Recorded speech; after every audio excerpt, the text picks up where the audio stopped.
everybody, and welcome back to For Pod Mike Kind, the show within the show here at We Bought a Mic, a pop culture podcast, a pop culture Mars cast, talking for all mankind on Apple TV Plus. Welcome back. My name's Ernest, and here with me, Dane. Welcome back. How you doing? Doing all right. Better than all the people on Mars, you know? Much better, I think. Yeah. Could you imagine? Like, oh yeah, we're just going to stay here for 15 months. We'll figure it out. We might starve. We might not. We might have a God Emperor living out in the North Korea module. Who knows? Who knows? If listeners remember back, we did a little bit of a season 1 and 2 overall series thoughts of For All Mankind. You can go check out that separate episode. Today, we're talking about season 3, which just wrapped up its run. And yeah, I mean, we're fans of the show. We're doing this because we like the show. That's why we're talking about it. We recommend it. But I think it's safe to say that this season was a little bit divisive. And we texted back and forth the entire run. Every episode we had a chat. And looking at like online reactions, do you think it's safe to say that this is a divisive season, that people aren't kind of as on board as they seem to be with season 2? I could see that being the case. I tried so much to actually not look at online reactions. Oh wow, okay. You know? Yeah. I don't do that for all shows, but for this one, this is one that I think it kind of benefits from that. Yeah. But there are definitely a lot of things that I could see would be divisive because I mean they were, I wouldn't say divisive for us, but we had different opinions about different plot points. We're gonna fully spoil this show. So this is for the people that have seen it. We're doing this to to contribute to the conversation of people that have been watching along. So if you for some reason are tuning in and you haven't watched up to season 3, go ahead and watch it. We recommend it. It's a great show. It's probably one of the best shows, even though this season, you know, maybe go into it with a little bit of measured expectations. Don't expect it to be quite as good as the near perfect season that was season 2. Exactly. So yeah, let's share a little bit more kind of overall thoughts on the season before we gotta talk about the finale, because it's fresh in our minds, fresher than all the other episodes, and we'll kind of backtrack from there. But I guess overall thoughts on the season. I had trouble with some of the plot lines. I think the Stevens brothers is going to be a big point of conversation today. Absolutely. As we sort of break up kind of what went down there and what the writers were thinking, because every time that it cut to Jimmy with his conspiracy theories, or Danny with his fucking pill addiction, I was like, what are we doing, guys? What are we doing? We have so many other amazing characters that we could be spending time with. So, you know, I hadn't felt that. I don't remember feeling that in seasons 1 and 2 of like an entire plot line that I was just like, can we not do this right now? There was the one. Okay, Karen and Danny. Yes. But that wasn't a whole plot line. You're right. It became a whole plot line this season, which was a decision to do the whole interaction between them, and then, you know, now everything that is said between Danny and Ed, you're like, one of these guys knows something that the other guy doesn't, and they've talked about this, and it's just messy. And I mean, I think it plays for good TV, right? Well, that's the whole thing with this show. And I think it's kind of opened up even more so in this 3rd season, that even though this started out as a show rooted in a certain reality, it's really gotten away from that. And as it becomes even more of an alternate timeline with each season, it's like not only are we seeing things that are much more removed from our reality, but it's becoming more of this operatic, dramatic, kind of soapy show. Kind of soapy. But that's what makes it so like kind of irresistible, right? It's high quality soapy, you know? Right. It's none of that like really tropey, trashy TV. It's like it elevates the characters to a degree that like a traditional soap opera wouldn't. But it's still doing the crazy types of things that soap operas do. Right. And so this season goes to Mars, and I think that one of the things that kind of blows my mind about this show is that not only do they kind of raise the stakes each season, but they add more characters, they're spinning more plates. They're not really interested in like trimming things down. They're interested in like adding more and more and augmenting the scope even more as the story sort of expands. And I think that might be kind of where some of the trouble is, where they might be a little spread thin and they can't devote their full efforts to every single story just because there are so many stories. But I also think that that's like part of why it manages to, by the time you get to the finale, be this like incredibly satisfying viewing experience where, yeah, there are some episodes here and there that like some things are kind of shaky and I'm not really as invested in every storyline as I could be, but they still manage to somehow have them all collide and connect in that final episode. And I don't know if this final episode is as good as the final episodes of seasons 1 and 2, but it still gave me that feeling that I like from this show of like, oh my God, the stakes couldn't be higher. They've done all this work and setup to make us feel invested in these characters and what's happening. And it all just hits this breaking point. Like, what did you think of the finale? I do think it really did all come together incredibly nicely, culminating with the event that happens at the very end of the episode, the bomb going off outside Incredible. I didn't see it coming. I thought they were going to come out with guns because they show you guns, and then it's like no, it's worse than that. We're gonna take it to a whole nother level. And that was the moment of the finale where I was like, okay, this is how we're at how we elevate the stakes. Yeah, you're right. I did not expect that at all. That was so shocking. I did not expect a bomb to go off at fucking NASA. That is crazy because we've been conditioned to expect the high, intense, sort of more visceral kind of peril and violence to happen in space. We haven't really seen something like this in the show happen on Earth. Like the people on Earth are safe as far as we've known. Yeah, I think I can't really even think of anything that's even remotely close to that. I guess the closest you get is the explosion of Apollo, whichever one that killed the floor director in season 1. That's the closest you get to anybody on Earth being in danger. It was like Apollo 1 or something. It wasn't 1. It was after they landed. Okay. Oh, it was after. Okay. Yeah. Yeah, like 19 or something. I think that Molly mentions it in her like farewell speech. There's so many things to touch on in this final episode. That farewell speech, I have so many thoughts about that because that was incredible. I mean, once you know what happens at the very end, you're like, oh, it adds a whole different layer to it.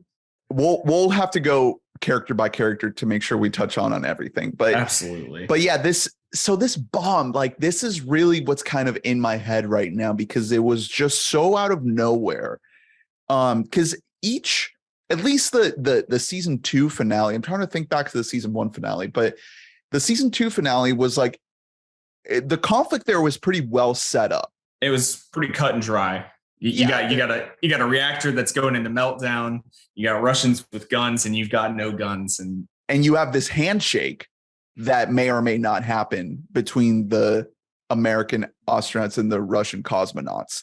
And that the fact that it does happen is like this moment of just ecstasy for everything that had been set up before then. There's nothing kind of subversive about that. It's all pretty clear as to what you're expecting and some of the different outcomes that can happen. They kind of pulled something completely different here, where we'd seen this plot line of Jimmy becoming buddies with these conspiracy theories. And the whole time he's like, he's in it. He kind of wants to be with this girl. And he's also like not fully kind of into their shit. There's always part of him where he's like, I don't know about this, but I'm just going to go along with it. And it hits this breaking point where he finally like comes to his senses, fucking dumbass Jimmy. And he's like, oh yeah, I better call my sister-in-law and let her know. And maybe do that from the bathroom, dumbass. Like, right. Yeah. Gets bonked on the head, captured. And then Karen's there to rescue him. And bomb goes off. Karen dies in the wreckage, which broke my heart because we've seen her arc has been incredible. She was a mom, classic 50s space wife. She was and now she's awful in season 1. Yeah, well, she's the archetypal like 50s housewife. She had to grow and become like the best version of herself. And she wasn't doing that for almost the entirety of season 1. And by season 3, yeah, like you said, I mean, at the beginning of it, she's already incredibly successful. Right. Well, she's leading this company, Helios. They position her to be the new CEO, pushing out dev. And I was so excited for what was to come with her character. I was like, oh my God, here we have someone who came from being this entirely subordinate secondary figure in this story, literally just Ed's wife. That was her whole character, is just Ed's wife, mother to his children. And, little by little, they added more layers to her. Obviously, losing her son was a huge deal. Her smoking pot was a huge deal. Yeah, that was a huge deal. And now she's dead. And it just breaks my heart, which is obviously by design. They needed someone that we cared about to die in this bombing for us to feel like it was this heartbreaking, tragic event. But damn, I'm upset. I don't want to see her go. I'm going to say something that's going to maybe upset you a little bit, but I'm kind of glad that she's dead. Because it fixes 2 problems for me. One, all right. Number 1, she's not believably old. I don't believe that she's old. The aging is tough, especially her. I think her and Jimmy are the worst. Yeah.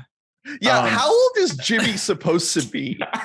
We need a full investigation because he looks 40 and also like 14. Yeah.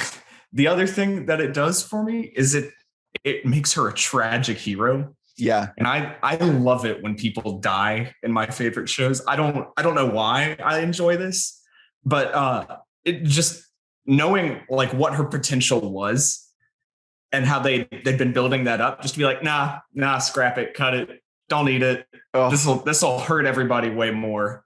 It hurt me. Why should we give her everything she wants and then let her have a happy death when this entire show has been proving how cruel space is? Might as well, right. Earth's also pretty bad, So kind of piggybacking off of that, like it does a couple extra things on top of that. Okay. It makes me hate Jimmy even more. I want him to die even more so now. Maybe more than Danny now. Which I didn't think was possible. I totally understand that. And it also adds even more tragedy to Ed. Yeah. Ed, a guy who had lost his own kid, who is dealing with what he's dealing on Mars, with possibly losing his daughter and his grandkid, and then dealing with fucking Danny Stevens, the worst person in the fucking galaxy. And now his ex-wife, love of his life, who he's dead. Clearly still in love with. Like, yeah. Man, it's this show just manages to insert so much tragedy, and yet there's still hope. Like that's the thing that keeps me coming back, is that it's not this insanely sad story through and through. There's always this insertion of hope. And I think that what this bombing does is it repositions how we understand NASA is in this story, because I think there were a couple things in this season that they were trying to seed of like how powerful NASA is, how much support they have from the government and from the public, and how much competition they have, and where they're positioned in that competition with Helios and with the Russians. And what this does, it kind of resets that a little bit. We'll see kind of how it shakes out, but it's like, do you feel like this bombing does a lot to kind of do a lot of heavy lifting for the plot of NASA? Yes, especially since the way that NASA, like the kind of the position that NASA's in at the end of this season before the bombing, is not a good place. Right. Because she's got to be impeached because she's Bill Clinton in this scenario. She didn't jizz on any dresses. Yeah, she was not doing anything bad.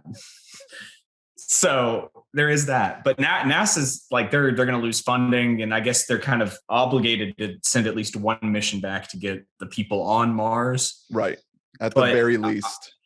I think to some degree that this bombing is going to have kind of effect like in this alternate universe, similar to like the Oklahoma City bombings, or like even like 9/11 to like a lesser degree. Right. So let's talk about this a little bit more. You're an Oklahoma boy. You were born right around the time the bomb went off, roughly. Is something like that. When did it go off? I don't know enough about it. It happened before me, right? It happened before by like maybe 24 hours or so. Like it was within the same vicinity. Oh wow! It was 2 months after I was born. Yeah. There you go. There you go. Yeah. So what this show does is it gives us this insanely shocking moment that is directly based on something that we know very well from history, or that most of us know very well from recent American history. And the moment where Aleida is standing in Margo's blown up office and the camera pans all the way out, it's like a 1-to-1, like duplicate copy of how that building looks versus what the Oklahoma City bombing building looked in our reality. Like that is crazy to me how this show manages to do that. Like, oh yeah, this one event that you all know happened in the mid 90s, we're just going to plop it right here as this like insanely shocking thing that you've never seen coming. Yeah. I mean, now that you're like putting all these parallels, I'm gonna have to go back and look at it. Cause like when is this fictional bombing happening? Is it 96 or is it still 95? I believe it is late 95. Okay. Because they've only been on Mars for a couple of months. It could be. They launched in 94. It could be very early 96, if anything, like right on that edge, because we see the title card at the beginning of the finale of the North Korean landing on Mars in February. And he has to wait there eating refried beans for X number of months. You know, his beard grows enough until he finally meets up with the crew that we've been following. Let's talk about this whole Korean thing, because this was arguably a misstep. I loved it. I see where they're going with it, but there was no immediate payoff. And the end of the penultimate episode, you think it's going to be this huge big thing, and then it's really not at all, except for you can see that it's set up for what you were talking about with me earlier about kind of pointing out how like pointless borders really are. It's tough to really pin it down, but I think that that's becoming kind of the thesis of this show in a way, where you look at what Dev is talking about early season 3 and how he wants Helios to be this Harambe utopia where we hold hands and everyone works together and there's no hierarchy and there's no corner offices and all this bullshit. And obviously he's full of shit and he can't manage to actually make that a reality. It's just him drinking his own Kool-Aid. That's all. Yeah, dude. It's not that it couldn't happen. It's that it couldn't happen under the circumstances that he's trying to manifest.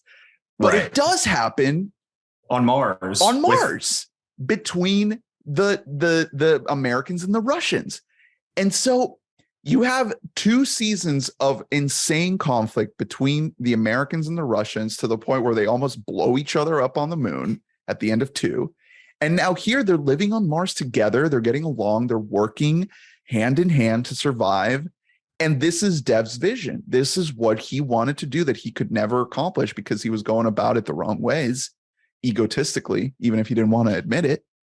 And now we see this actually happening with the astronauts and the cosmonauts. And it's that idea of like these things that we believe divide us on planet Earth are meaningless. Why the hell would you be on fucking Mars and think that we should be dividing ourselves based on these arbitrary, archaic, meaningless borders, national borders? It makes no sense. Absolutely. It really, I mean, and I guess that kind of Kelly's whole plot line with the Russian cosmonaut, the love child, the Martian love child. I was kind of lukewarm to that whole subplot, but hearing you kind of talk about that, it kind of I get where the writers were coming from when they did that, because it really is it's that exact thing that you're talking about. It's like we don't need to the cosmonaut first off like reaching out to Kelly and being like, look, my guys are about to do some like real dumb shit. This is a terrible idea. Everybody knows it. And then that turning into her realizing that she can trust him and that it's all dumb. And once everybody's all in the same shit, nobody really cares. It's all like, we're all humans. We're all humans, and it's in our nature to survive. Everybody knows that Kelly and the Russian are banging, but nobody cares. So yeah, this North Korean comes into the picture, and he kind of, obviously he has a gun that he's pointing at them. And that's a great moment to end that episode, right? Because last time we saw a gun in space, we know what happened. What was really great about that gun was like they show you the gun, and then in the next step, at the beginning of the next episode, they show you the circumstances of why this guy has the gun. So there was like a whole week where I'm like, the North Koreans are trying to militarize Mars. Right. And it's like, no, the North Koreans need to be able to get out of there in any way that they can if it all goes bad. The North Koreans heard about a fucking Russian being vaporized by a bullet in the vacuum of space. And they're like, you know what, just in case. let's pack you in just in case. So yeah, first of all, I can see why like this North Korean thing, may not be kind of in step with the rest of the show, especially because you are right, it doesn't really go anywhere. But in the moment, seeing this little mini short film of this guy like surviving on his own and getting to a place where he's like, I'm gonna fucking die on Mars. There's no hope for me. I'm just gonna blow my brains out. Why am I just gonna starve here to death?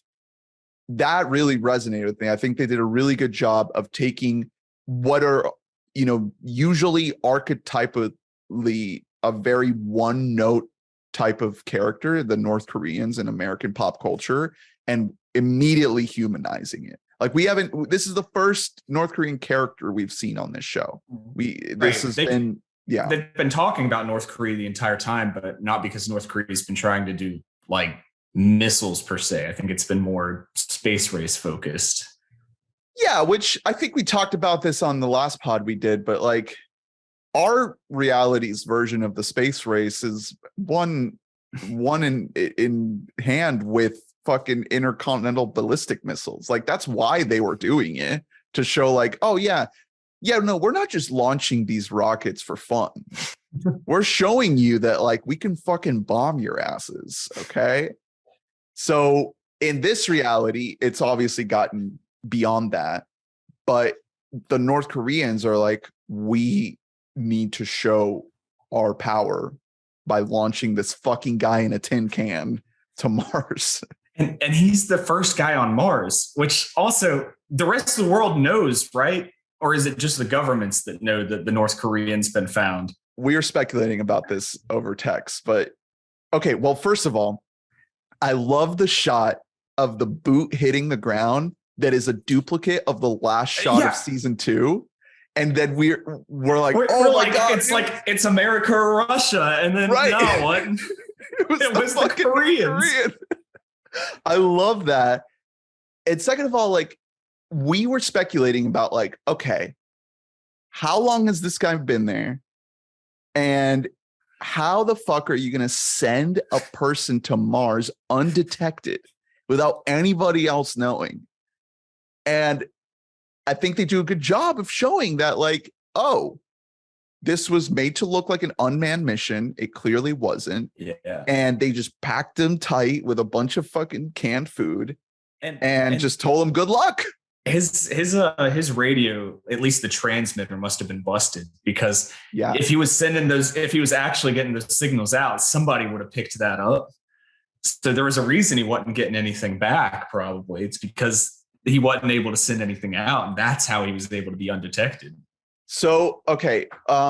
What else with this finale? I think that maybe we can start kind of. I think we really got to talk about Danny, right? All right, let's start with Danny, played by Casey W. Johnson.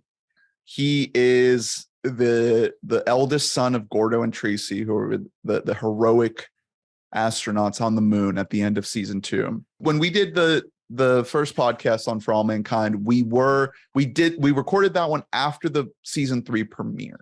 So we were already able to give some thoughts on everything that we thought about his affair with Karen, and all the things that didn't work with that, and the attempt by the season 3 premiere to make us root for him and care about him when he saves everybody on Polaris. And then throughout this whole season, There's no redemption. This fucking guy should not be going to Mars at all. What a horrible decision on Ed's part. I definitely started a couple of the weekly texts about the episode with just like, yeah, fuck Danny. That's just how I open. I hope he fucking suffocates on the Martian surface. I don't really know how I feel about Danny at this point. I know, right? Dude. Me too. I don't hate him, but I certainly don't like him.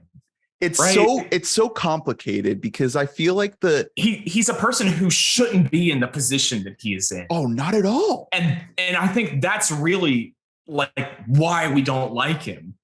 I've listened to some interviews with the writers, right, and on at least one occasion, the lead writer, the main guy, Ronald D. Moore, has explicitly said that he knows very, very well about people's complaints about Danny, and specifically about the affair with Karen.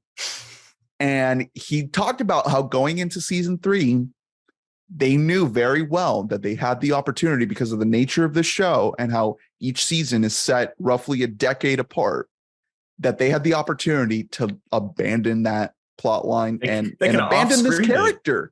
There was no need. There was no explicit need to have Danny front and center in the cast, but they chose to go down that path. And he talked about how, because people didn't like the character and his story, he saw that as a challenge, as an opportunity to lean into it and figure out a way to tap into people's emotion. Because, a lot of times writers, storytellers, they have this this notion that like essentially any press is good press, you know, that kind of idea of like, you're not ambivalent about Danny. You obviously feel some type of way. You have strong feelings Either way, you know? right? Yeah. Even if you hate him, that's an emotion, right? So what they're trying to do is they're trying to lean into that emotion and tap into that to power the story of this show. And I get that and I understand that. And now having seen the entire season, I feel like it worked to an extent. It worked for me. I was really glad when they didn't let him go on the suicide mission also. I thought that was incredible. Really good scene. They had a way where they could have just wrapped it all up. And he's like, right. I don't remember when exactly it was, but when he's talking to Ed and he says, Ed, there's something I got to tell you. And Ed comes and turns around and you're like, oh, he's going to say it. And then he confesses to another thing that he's done, the drill exploding and how that was all his fault. And you're like, oh, we're still going to milk this as long as we can. And we're still going to milk this even if Karen dies in the same episode. It's like as soon as that plot wasn't resolved, I was like, oh, Danny's not going to die. Danny's going to make it through all of this. Yeah. Which defied my expectations. For sure. I was thinking that they showed Danny being heroic at the beginning and then not dying so that they could then trash his character and have him do something heroic and then die like his parents did. And redemption. That's not right. That's not what they did, which absolutely worked for me. I feel like they're morally gray characters. There have been kind of, it's not really morally gray. It's more actually human and less of a character of a human. All of the characters that we like all have very glaring flaws in some way, shape, or form. And you might not see them at all times because they all have really, really good qualities as well. But yeah. I mean, Danny is like a perfect storm of his dad and his mom and all of their worst qualities while also having their best qualities. So there's not like any middle ground where you're like, oh, that was just Jimmy gets nothing. Yeah, Jimmy gets he's just the normal guy. He doesn't even get the dashing looks. Like his hair is so fucking tragic. Ugly. That's the worst wig. It's so awful. And he's younger than Danny, who has a better hair. I don't get it. This is now a podcast about Jimmy's hair. Nothing else. We're just gonna trash his hair. How old is this character? I want to know. He's got to be like early 20s at most. Okay. Right? Okay. Yeah. And then Danny's like late 20s. Sure. Yeah. Okay. Whatever. Yeah. I'm still working through my feelings about Danny. I think that this show, one of the best things it has managed to do is to really make you wrestle with how you feel about these people as people, which is very difficult to do. And that's why I love it. Even though, yeah, I struggled through this season a little bit and I can see a lot of the complaints and I agree with a lot of the criticisms about these Stevens boys storylines just having way too much time when you're not really vibing with them. It's like at the same time, it's like they are trying to give us something difficult. You know, they don't want it to be an easy sort of one point A to point B for these characters that's so like kind of clearly drawn out. It's messy. It's messy and it's probably going to take me a little while, especially like I cannot wait for season 4 and see what they do. Just because it's going to add more and more context to these characters. But as far as Danny goes, it's like every week I found myself hoping that he would die. Like I was like, I fucking hate this guy. He's the worst. He is a pill addict on Mars, causing horrible disasters that get multiple people killed. But by the end of episode 7, it's like there's no redeeming this guy. Not at all. And I don't feel like he's been redeemed, but I feel like he's less shitty because he knows it and he's not running from it anymore. Well, let's talk a little bit about and this can be kind of a transition to Ed, because the episode where him and Ed are buried in the capsule underground, that is an incredible episode. That might be my favorite episode of the season. I kind of have to look back and see, but everything that this show has done to set up these two character arcs and everything that happens, all the conversations, all the conflict, all the tears, the screaming, it all felt incredibly earned. And it just really, really resonated with me to see, like, here's two men that are completely defined by the tragedies in their life, specifically the shared tragedy of losing a best friend and a son. Yeah, whatever his name was. Ed's son. Yeah. I mean, them just talking, because I think that was an episode that really did a great job of making you actually kind of root for Danny a little bit. Exactly. Or if not root, at least understand where he's coming from. Right. And understand that, like, yeah, he should be held accountable for his actions. And, you know, he ends this season in exile. I think he deserves that based on what he did. But also, I feel like everything that's happened to him, maybe not everything, but a lot of things that have happened to him, he didn't have control over. Like, he didn't choose for his friend to die like that. He didn't choose for his parents to die the way they died. You know, I mean, obviously, like, he chose to sleep with Karen, but she shares some of that blame too. Yeah. So it's like, it's very complicated and very messy. And I think they've done a good job of kind of leaving this character in a place where it's like, you feel for him. You feel satisfied. Like, you're not like ready to close the book on it, but you're not like upset that he's still alive. Right. The name of the son is Shane, by the way. And I think it's a death that hangs over this show and these characters. Yeah. In a real impactful way. And that scene just really gutted me, where they start talking about their memories with Shane, and Danny really comes clean about his guilt because of how he what is it that he says, that he like lied about being the ringleader of the pranks that they did as kids or something. Someone, I don't remember exactly, but it was like he was taking the blame. He was letting Shane take the blame when Danny was actually the one to blame, because he kind of like wanted to help Shane feel something, like he had some kind of power, or like was like a cool guy who does cool things. Yeah, like vandalism. And then Ed has, this really emotional moment where he sees Danny as this surrogate son, this like kind of twisted replacement to the son that he had. And obviously, because Danny's parents died, he kind of has to step in and be that father.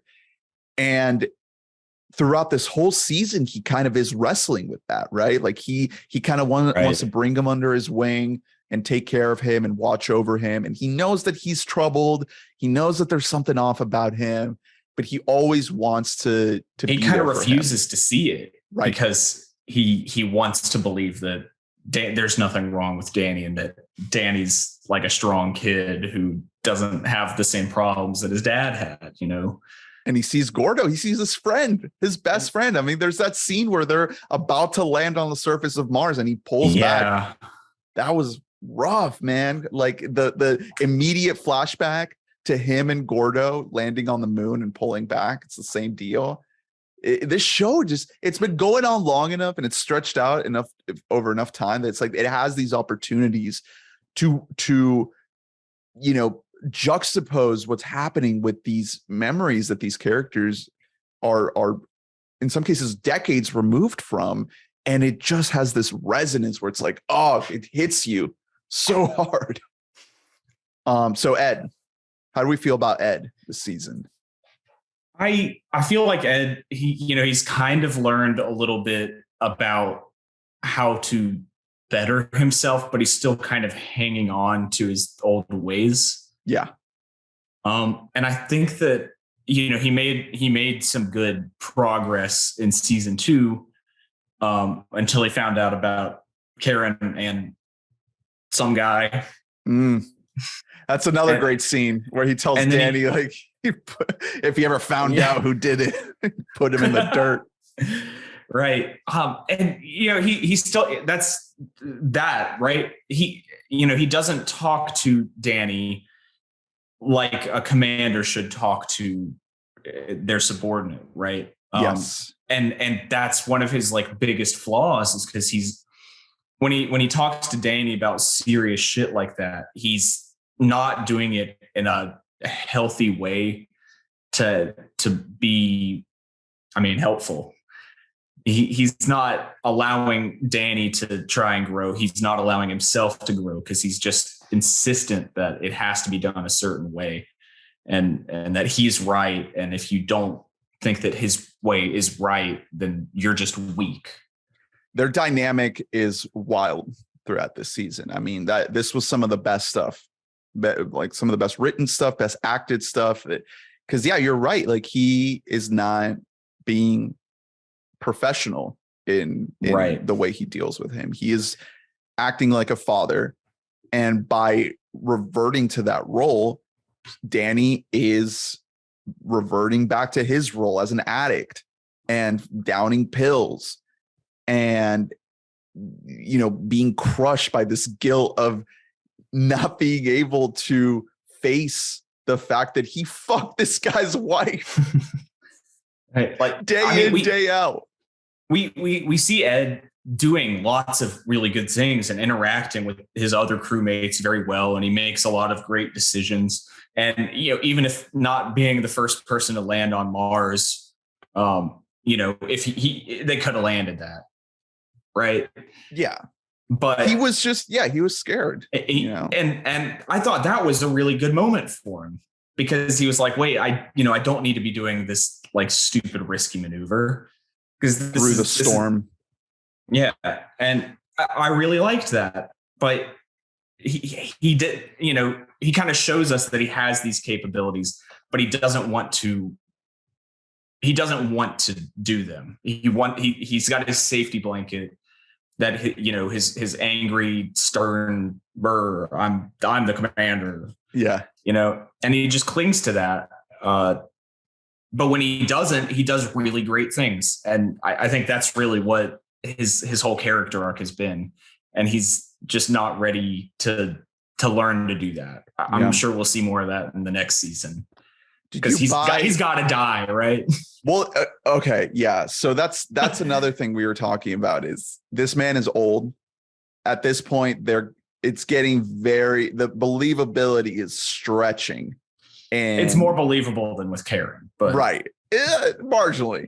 But it's getting to the point where it's like, all right, the original cast members from the first season are going to have to be phased out if we keep skipping forward in time so much. And with Ed, it's like, here's a guy who is kind of the protagonist, the closest thing to the protagonist of the show, the hero. And he's going to Mars. He's going on this mission. He's taking his 2, surrogate children with him. And this is the perfect opportunity to go out as a hero, go out on top. You're kind of expecting it. And he doesn't. He makes it all the way through. Even at the very end, he crash lands, gets the right stuff moment with the ship in flames behind him, walking all cool in this Helios spacesuit, which I have questions about.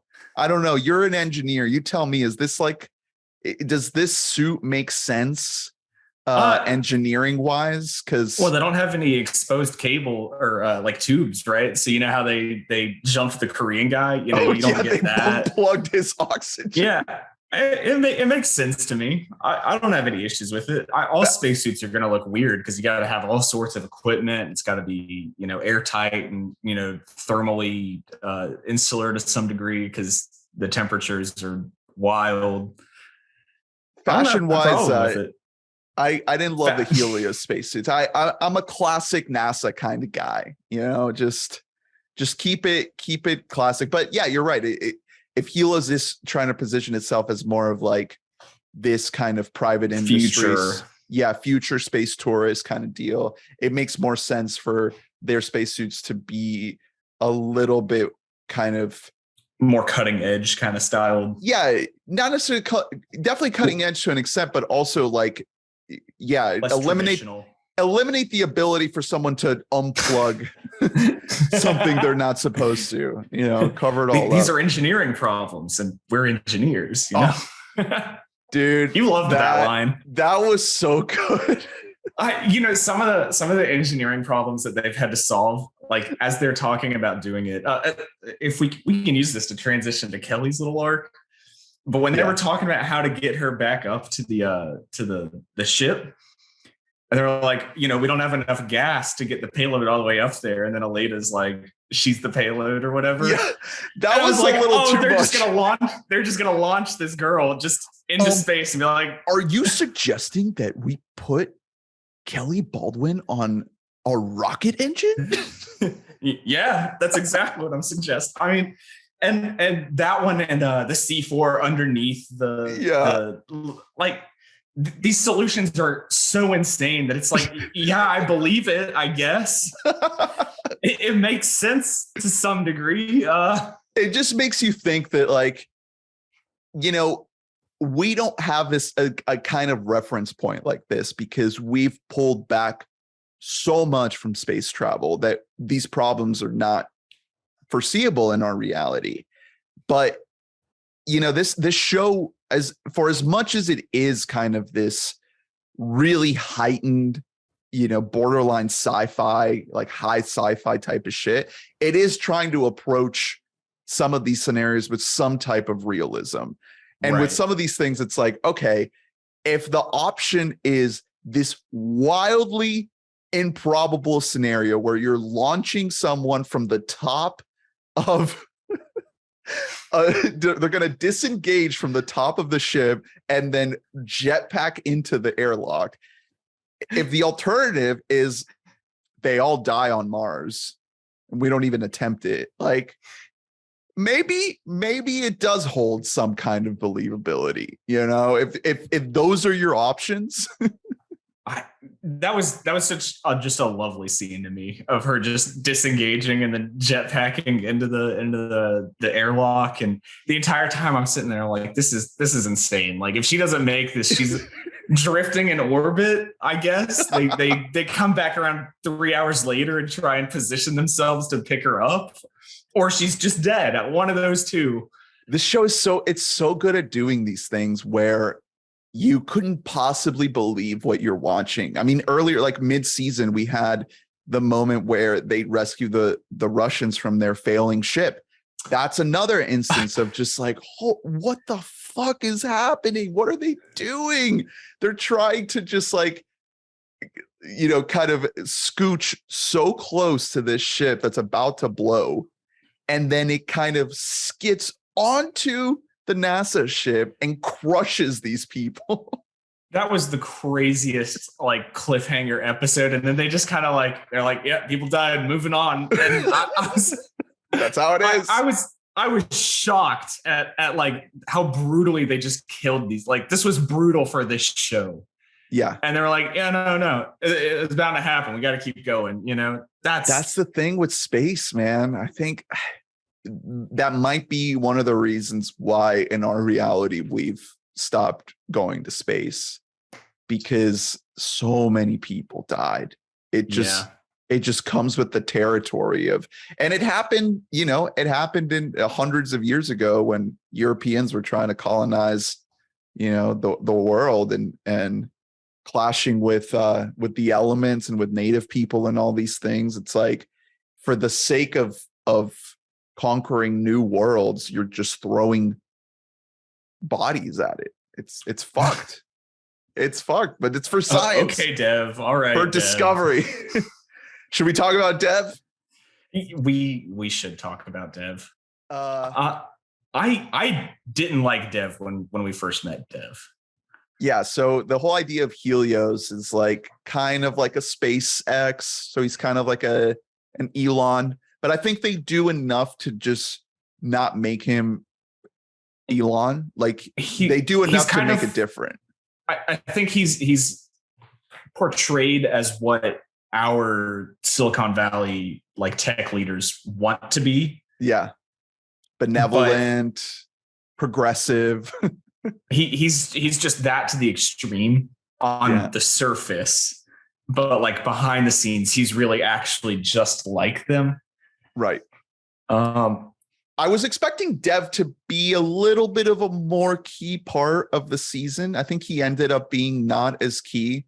Because basically what you get is he leads Helios. Helios takes over the Polaris Hotel. That becomes their ship to go to Mars.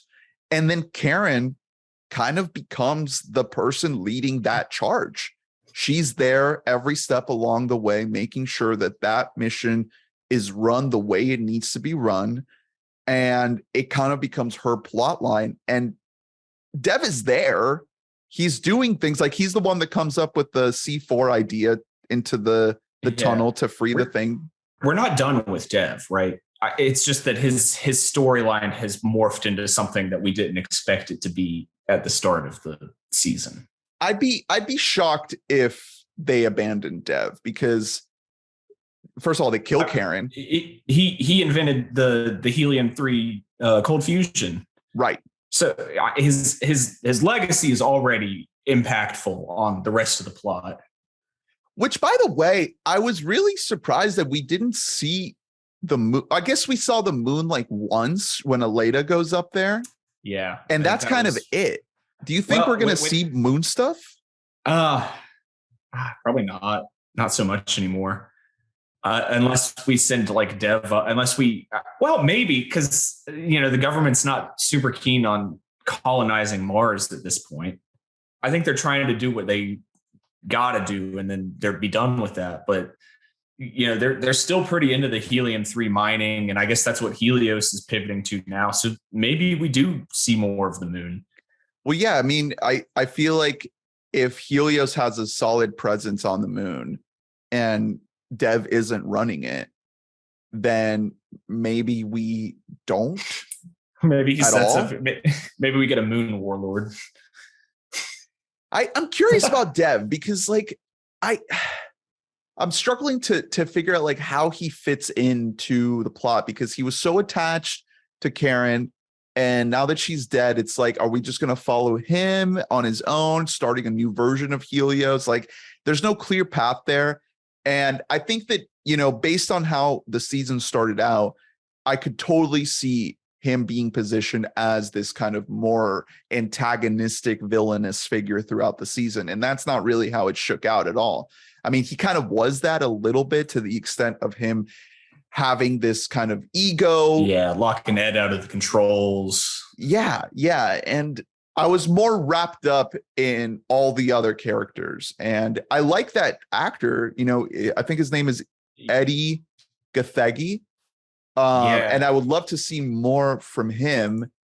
But it didn't shake out the way I was expecting it to, especially with the Karen piece. Right. So any other thoughts on Dev, or should we move on? No, not really. We're gonna see more of him. I think that's really, all it is. Okay. Let's talk about Margo and Aleida. Yeah. So Margo was like one of my favorite characters. Me too. And apparently, like I mentioned, I've listened to interviews with the writers. Apparently, they knew before they ever shot a single frame of the first season that Margo was going to end up in the Soviet Union. Isn't that crazy? That's really interesting. I think it like really, really perfectly parallels her mentor and all that Nazi shit that he was into, you know, where it's like, he's like, I don't care how it happens. It needs to happen. I'm going to do whatever I have to do to make it happen. And we don't really like, we see her falling to that through the entire season. She doesn't really do anything that I would say is like explicitly bad, except for when she does end up in the Soviet Union. I think, yeah. And I mean, that's kind of bad for me to say, but you know, she didn't want to become an asset. She found herself in that position because she fell in love with Sergei. I mean, one of the best parts of this season is that kind of compressed flashback of their love story in that elevator every year going to this conference in, I think it's London, I believe. Yeah, that sounds right. And they share a moment, at the bar, and then they each go up to their hotel rooms, and each year they get a little bit closer to getting off at the same floor, and it never happens. And we know this whole time, because this is kind of filling in the gaps between season 2 and 3. We know based on 2 that they already had a connection. And this is kind of filling in those gaps of like, they are willing to work together across enemy lines, so to speak. And they're also falling in love. And man, that was such an effective way to set those stakes up at the beginning. And we talked about how her arc starts out like she's literally living in her office, sleeping in that cot, eating Slim Fast. And that's all she has going on. She doesn't know what else she would do if she couldn't do that. Right. And I hope she gets to continue doing it just for the other side. It was absolutely heartbreaking to me because I was going to be happy that she died instead, because I was like, her legacy's going to be protected. It would have felt right. Like, you don't have to go after her because she's dead. There's no point. What's done is done. We move on. But knowing that she got pulled out there is like a whole other like that's the real betrayal in my eyes. How it plays out in the finale is perfect, because there's this on the Aleida side, there's this ramp up of her time is out. Aleida has figured it out, which is this whole other heartbreak, because basically Margo is like her mother. It's not only her mentor, but the person that has like, we saw little baby Aleida in season 1 with Margo. And now it's like she's part of NASA. She's practically running the place. And she's living her life pretty much the same way that Margo is. Like, I mean, she is married and she has a kid at one point, and then later on she's divorced because the job came first and her dad came first. And that was heartbreaking because, since she's modeled her life after her mentor, her living mother figure. And I don't think she knows, Margo's got to be there secretly, right? I don't know. Cause like the way it plays out is, I think it's pretty good, because we get this moment where, she pulls her aside and she's like, we'll talk after all this is done, but right now we got to get to work.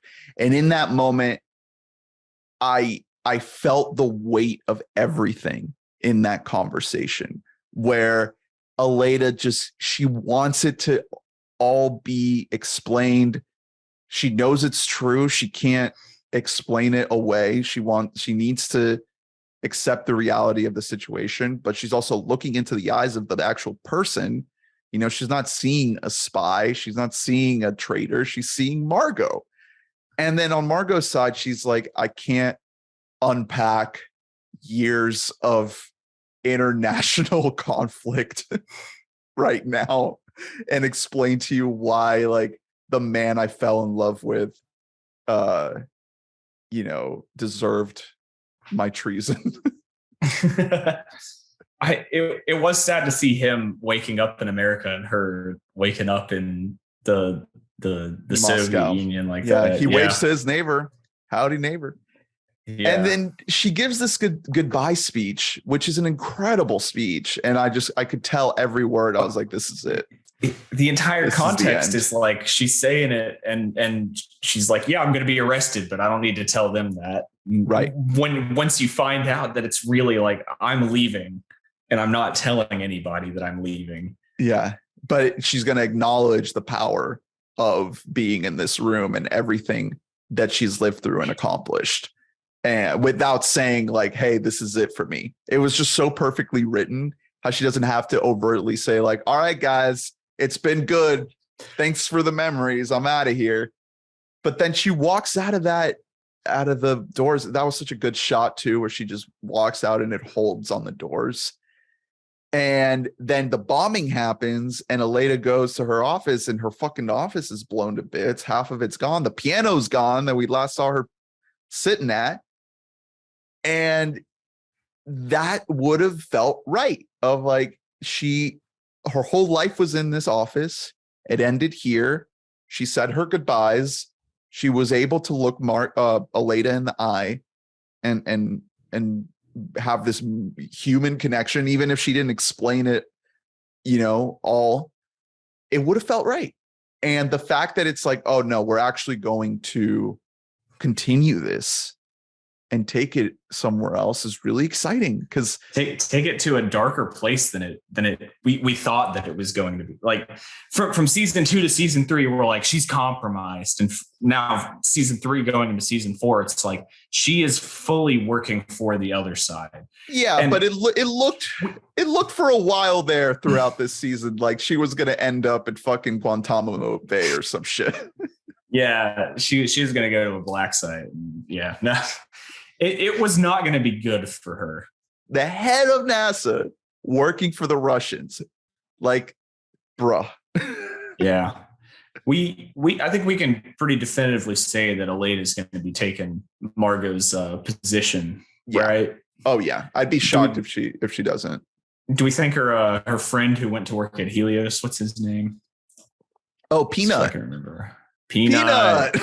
Don't ask him why he's called Peanut. Yeah, if we could get him back at NASA, that'd be pretty cool. Have him take Aleida's job and Aleida running NASA. All right, so let's dig into some of these other characters. We got to talk about Ellen, President Ellen. She has a whole conflict. How have we gone this entire time without me talking about how gay this show is? It's so gay. I was like facetiously calling it the gay space show, and I don't know whatever episode where we find out about her husband, Will Tyler. As soon as we find out about that, and his boyfriend's friend calls the reporter or whatever, it's like, oh, this show is about to get a lot gayer than it previously has been. It's gonna put it in the front and center of the story. Yeah, and also the guy on Mars, the first gay man on Mars. Yeah, Will Tyler comes out, and that is a really great moment. It's really nice. Very well done. It shifts the focus of the season. Like, that's the thing about this season, is that this is kind of becomes like one of the most important parts of the entire season. This story of Ellen being the president, which again, the writers said that they knew this would happen for her character from the start, and having the secret between her and her husband that they're both gay, but they're leading this life as husband and wife. I got a kid. And here comes this astronaut. He comes out and it kind of shakes the world and becomes this lightning rod. It takes the focus away from like arriving at Mars, and it shifts it to there's a gay person on Mars. Right.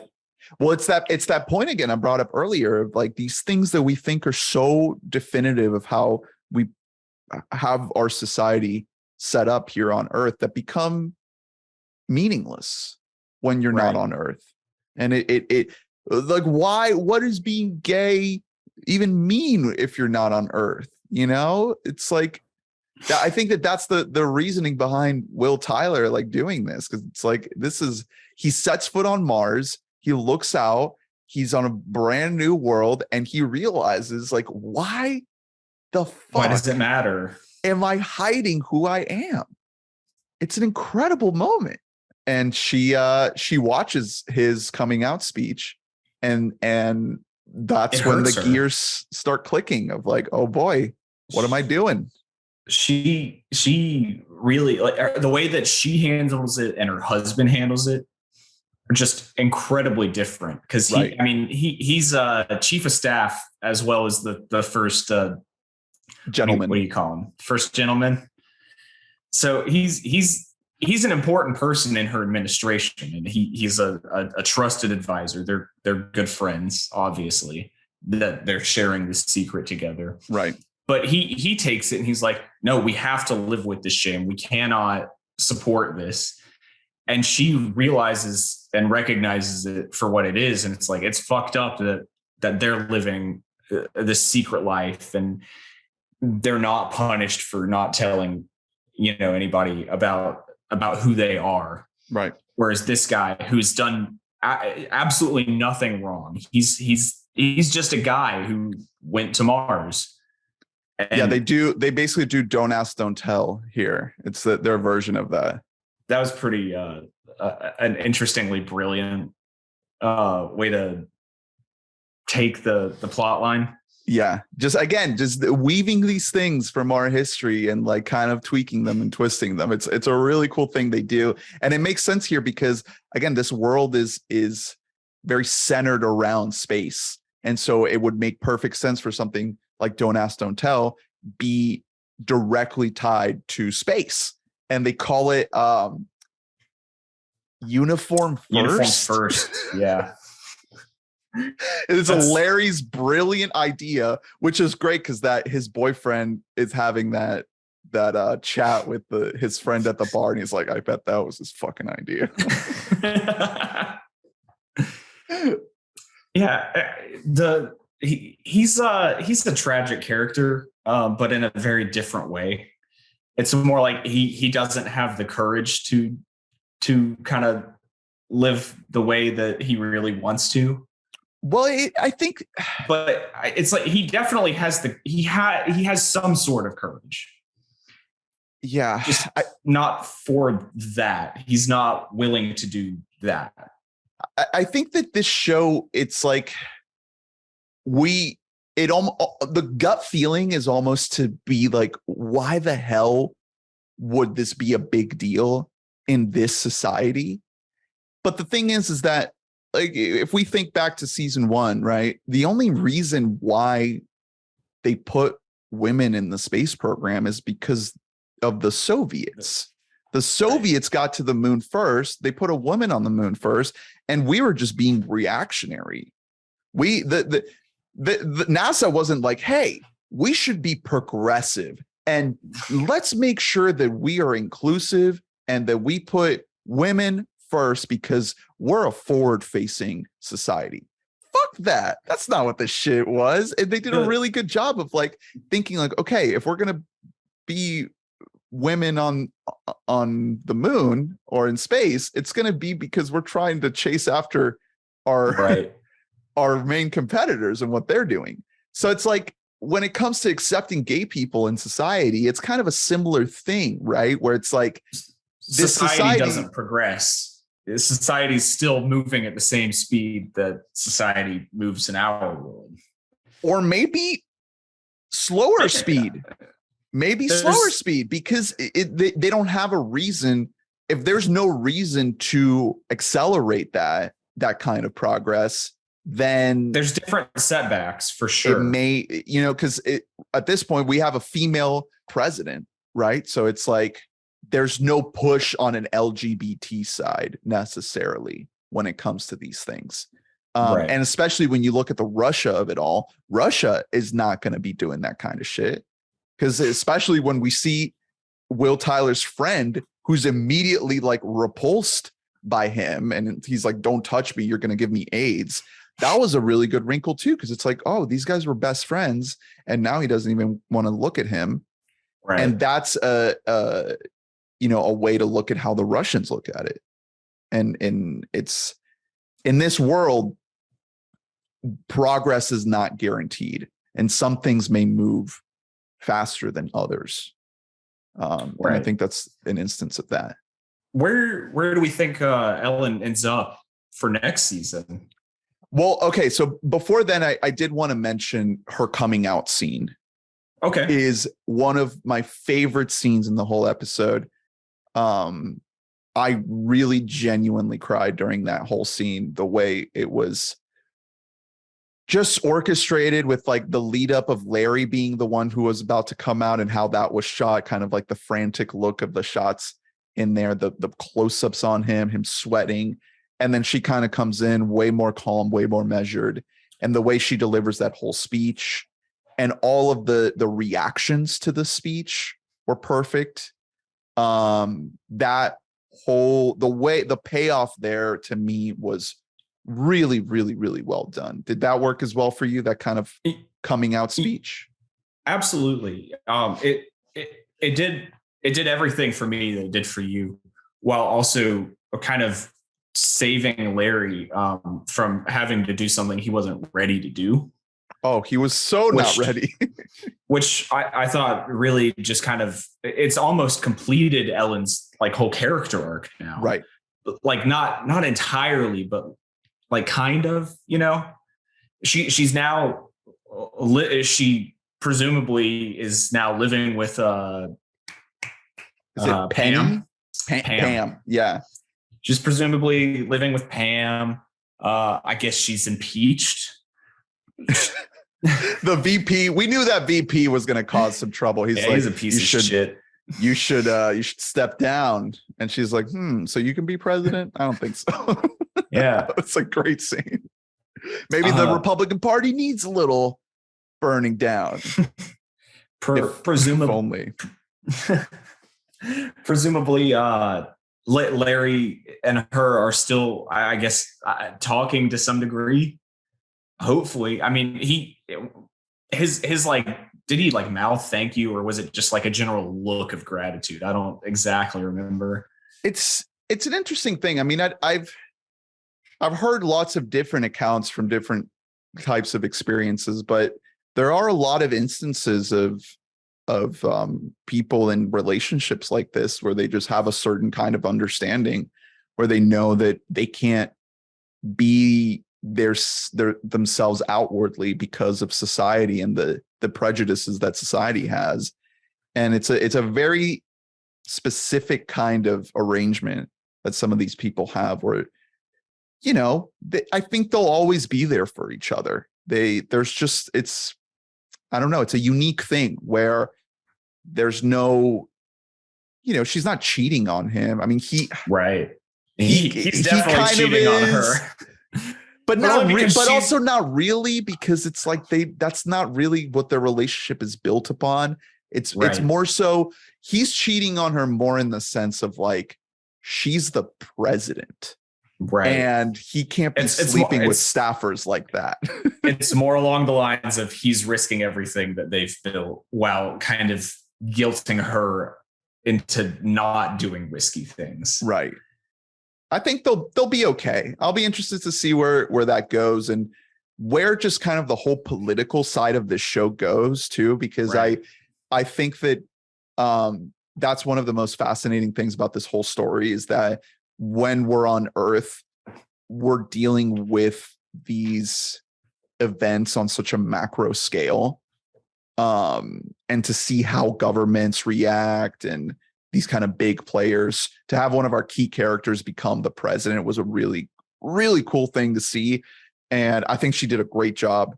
They kind of nailed it with the idea of like this member of NASA, this astronaut becoming the president. Like, you just see all the connections there. You see the runway. It's really well done.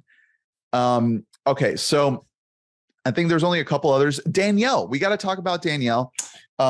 She's phenomenal. I really like her. She's just such a nice, warm presence on this cast. It was wonderful to see her finally get to like lead a real mission. Right. Like she was command for the handshake, which turned out to be really incredibly important. But, you know, you didn't go into that handshake thinking that you were doing something incredible. And she's also always been secondary to Ed. Right. Obviously, like thinking back to the Hi Bob days, it's like Hi Bob. It's her and Gordo and Ed just living on the moon, just cramped as hell. But Ed and Gordo were kind of the ones who just took all the glory. They had their own thing going, but they also kind of took all the glory, right? Being white men, being traditionally like the heroes. And nobody knew about the sacrifice that she made for Gordo and that whole the arm break. Yeah. Yeah. So this is a great season for her to be kind of in the driver's seat, literally piloting this ship all the way to Mars. And proving that she's absolutely just as good of a commander as anybody else that we've seen on the show, or better. She is making all the right calls in every situation. She's always super calm, super, collected, and is able to take control and make sure that everybody has a key part to play in these insane scenarios that they find themselves in. She does a great job of mediating some of the conflicts between the different crew members also. She could have told Alexi and Kelly to maybe use a condom. That was a failure on her part. These are scientists. These are supposed to be the most intelligent people on this kind of mission. Maybe wrap it up. Maybe NASA's not going to pay for fuel for condoms. Come on. But they're going to pay for fuel to get her to the fucking space station to give birth to the baby that was not planned for this mission. I guess. IUD everyone before the mission. Yeah. Vasectomies all around. Her relationship with the Russian commander also. Yes. They tackle each other to the surface of Mars. What did the news people say? They're like, they're just so excited to touch ground together or whatever. And their relationship. I mean, this entire time she's had very healthy relationships with the Russians that she's interacted with. Right. Whereas every time up until now, I guess, that Ed has interacted with the Russians, it's been really, really like standoffy, he's hot-headed. He's not erratic, but kind of willing to act on his impulses. He's a cowboy. Yes, exactly. And she is the farthest thing from a cowboy. She is not like ready to be like fast and loose. She's like, let's be a little bit measured and maybe think about things before we do them. I would feel really good having her as my commander. I would feel the only time safe. that she isn't calm and collected is when the Russian commander's gonna beat her some arms. Yes. That's the only time that she loses it. I'm getting on that surface first. Get the fuck out of here, man. I love Dani. I really hope we get more from her. She's gonna be like a key player on the colony. I hope we get more of her stepson also. Yes. I think they planted some good seeds early in the season. And they, revisited it to, let us know that it's still, he's still around. Yeah. She's husband, still married. Yeah. Her husband too. Who is less important. Right. he's not unimportant, but he's less important. Yeah. I mean, you can only fit so many people. Right. Okay. Couple other stray players here. Molly, we only get a couple scenes with her this season. She kind of comes in at the beginning and then at the end. Perfect end to that character. Yes. Super sad to see her go, but she was kind of already gone. I mean, I was shocked to even see her at all. It was kind of weird at the beginning where they gave her a little bit and then nothing throughout. And it's why did you bring her back? It paid off to kill her. That's why we brought her back. She didn't deserve an off-screen death. She deserved to go out the way that she lived, which was doing what she loved. A fucking badass. Yeah. This is the person that discovered ice on the moon. Person that fucking risked her life to rescue a guy and got fucking irradiated to be blind. She's just such a badass. Well, she was the one that they had to catch at the end of season 1, wasn't she? To catch when she was floating in orbit. In floating. Yes. I believe you're right. Yes. She had done some crazy shit. I know. And it was really good to see her in her frailest form still being an absolute badass. Legend. Fucking legend. Just a blind old lady that knows every inch of this building to memory, leading people through the rubble and the chaos. And her legacy is going to live on because they renamed the Space Center after her. Molly Cobb Space Center. We love it. I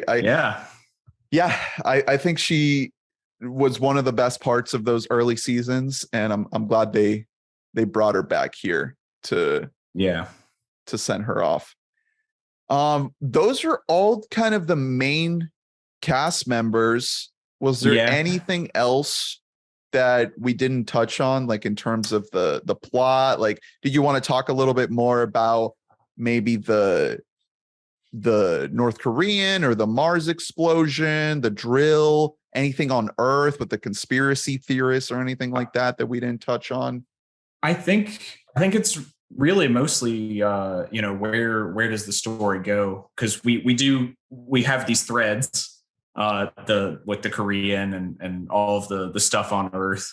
We've got the radicals who blew up the Space Center. I hope Jimmy's in jail. He needs to rot in prison. I'm sorry. I think that we get to a point where the helium-3 stuff is going to become even more of an impactful storyline next season than it was in this season. Right. Because all indications are that helium-3 is ramping up.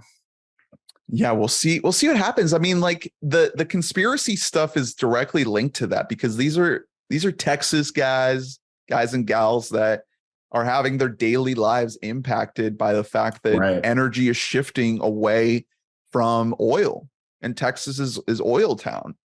And so it just makes sense for these people to be so disaffected with space that they want to bomb NASA because helium-3 is this clean nuclear fusion energy.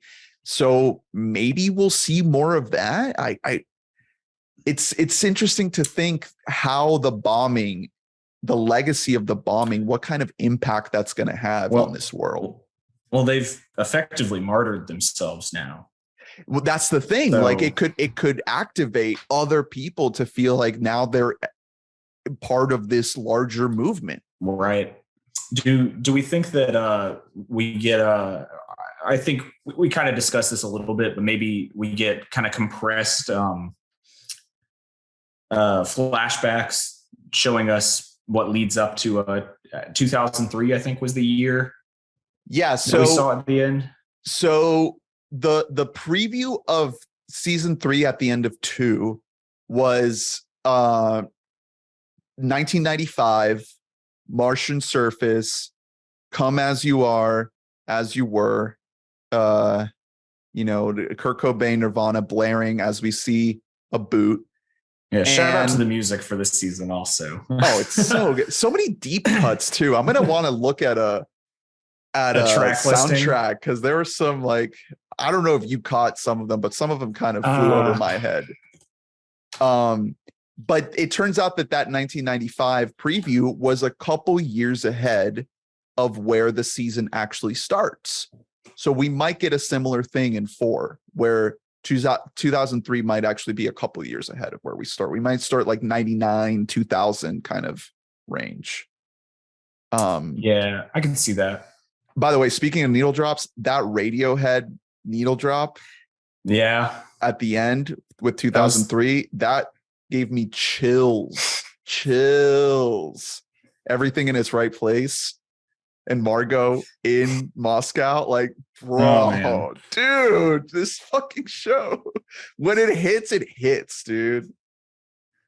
It's I'm the soundtrack's only going to get better, and I think that's really just because we're still getting into all the music that we grew up listening to. Exactly. I mean, I grew up listening to a lot of 90s, so this season really worked for me in that way. Yeah, well, I'm sure we'll get some late 90s, early 2000s. Yeah. Will we get like NSYNC? Is that what it's going to be? We're gonna get a Superman by Goldfinger. Actually, no, that was 94, wasn't it? I don't know. We're gonna get some Less Than Jake. It's the season of ska, Ernie. Yeah, maybe some Nelly. I can only hope we get some Nelly. I mean, what are they going to be listening to in some Mars? Chameleon Air. Like, what kind of music is going to make it to Mars if people are just like, because that's the thing. Like, that's why I was thinking about why we didn't see the moon. Like, are people living on the moon? What is life like there? I really wanted to see that. I hope we see that in 4. I know we're going to see Mars. Like, they have to build out the Mars colony. That's a given. So it's going to be interesting to see, like, what life is like there. Are they listening to Green Day? What kind of music is getting there? And beyond that, I mean, I kind of feel like they might save like the moons of Saturn for season 5. It would feel like this is moving really, really fast. That's the next like end point. But we still haven't successfully done Mars, so we're not ready for that. Right. I mean, Russia's going to be a whole thing. I guarantee you. I guarantee you that the exploring the Soviet Union through Margo's story. Yeah, the Soviet Union. I mean, it hadn't fallen, and I mean, Still it was going? there's no signs of it slowing down either. Right. So that's going to be. I mean, that's a whole new world. I mean, imagine 2003 Soviet Union. At its peak. That's something we can't even imagine. How does that look like? How does that society function? What's life like there? That's going to be a whole thing to explore. I'm fascinated to see what they do with that. Yeah, as every year that we get farther from the original moon mission, it just gets farther and farther detached from reality while still staying grounded in what that reality could potentially look like. Which kind of makes me worried a little bit, I think we talked about this last episode, but I feel like it would feel wrong for this show to do aliens, even though I did say during that episode that I would be on board. But as it stands now, like, we're not ready for that. There's no path there. Yeah. The only way I think we get to aliens is when we eventually pass the current date. That's the only way that's going to happen. Which we may not. We may not. This show might end. They might do like the 2010s in season 5, and then that might be it. We catch up to our time, and then that's it. But I don't know. I feel like, I don't know, depending on how well it goes, because again, this has been a really kind of shaky season. We'll see what Apple thinks. I think that this is one of their biggest hits other than Ted Lasso. This is getting a lot of attention with each season. If it gets to a point where they're like, yeah, do 6, 7, 8, let's go. That might be where the disconnect starts to happen, like the real disconnect. Well, that might be where the writers get to a point where they're like, oh, we actually didn't plan this far. But they must be thinking that right now, because I heard them say that the initial pitch was for, I think, 5 seasons. So anything beyond that, they've got an idea of where they want to go. Probably. They definitely. I trust them. I trust the writers, even if they're going to do some things that I think are kind of. I think it's all going to work out. Yeah, I agree with that. As shaky as I thought some of the stuff here was, I'm still so excited for season 4. I don't think watch the shit out of it. There was not a bad episode. There were bad parts to episodes. Yes. I think the weaker episodes, in my opinion, were the ones that spent way too much time on fucking Jimmy Stevens. But the thing is that it had to because we needed to get to that bombing. Yeah. And it all makes sense at the end. I think that if we would have done a podcast in the middle of the season, I would have been livid. You would have been trashing Jimmy the entire time. Fucking Stevens boys, and why the fuck we're doing this. This show, it's tanking. That would have been me. It's fucked. I give up. No, I think in full context, it totally makes sense. And to the point that I said earlier about these writers like wanting to lean into these things that they know that the audience has trouble with. That's a risky thing to do. I love it. Take risks. Right. Why not?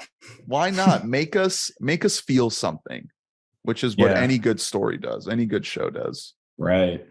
Any final thoughts, Dane? Anything that we didn't touch on? I hope it gets gayer. Okay. Because I want to keep calling it the gay space show. I think it might, I think that we've kind of imagine if in our reality we had a president that was like, yeah, I've been gay this whole time. Like that opens up the floodgates. That'd be nuts. Just thinking about the last couple presidents we've had. If any of them said that they were gay the entire time, I don't know how the world would react. Right. I think maybe especially the Republican presidents, right. Papa Bush, maybe. It opens up a whole new like can of worms, for like lack of a better term. Yeah. And I'll say it again. I think that this show, I hope it zeroes in on that idea of leaving behind these things that we think are so important in our world, like nations and borders and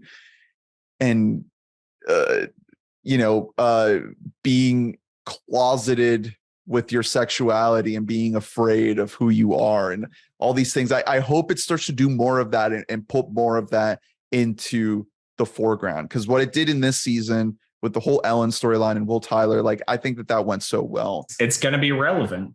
Allow us to expand our horizons of what is possible. And I think that that's the beauty of space travel. And that's the beauty of what this show does. It shows you how when you physically leave the world and expand and discover new worlds, it makes you reconsider our world and what's possible here.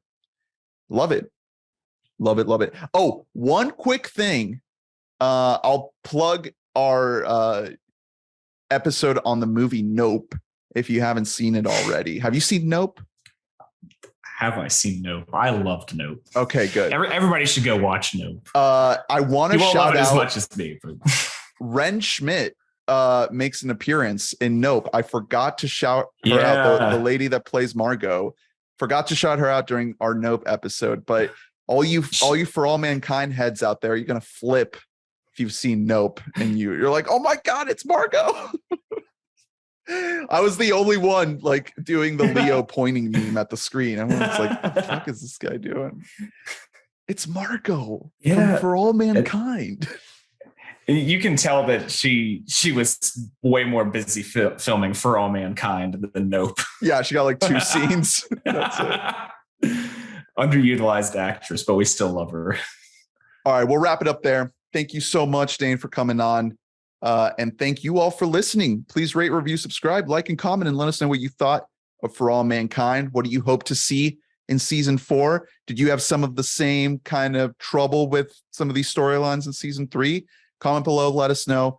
And thank you all for listening and tuning in. Next week, we have a return to Robin Williams with Flubber. We're talking about Flubber. Is that one of your favorite Robins, Dane?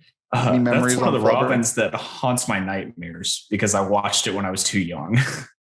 Yeah, I remember it being a little bit like too horny. Like Robin's trying to fuck the whole movie, and then his robot's trying to fuck him. It's like it's gonna be a weird one to revisit. Yeah, it kind of hits the same notes as Spy Kids. It's not a movie I'm eager to revisit, but it affected me deep in my psyche. Spy Kids is good. Spy Kids is really fucking good. Spy Kids 2 is really good. Oh yeah, the Island of what is it? Island of Lost Dreams. Yeah, Steve Buscemi. Yeah, damn that's I love that. What's the quote where he's like, "You think God lives up in heaven because he's afraid of all his creations on Earth?" Beautiful. Something like that. Cinema. All right, visit WeBoughtAMic.net for the full archive, and you can also become a donor. Thank you, all you beautiful donors, for supporting. Thanks, Dane. You're a donor. Thank you for supporting the show. We'll see you next week. Thanks for listening. We love you. Bye-bye.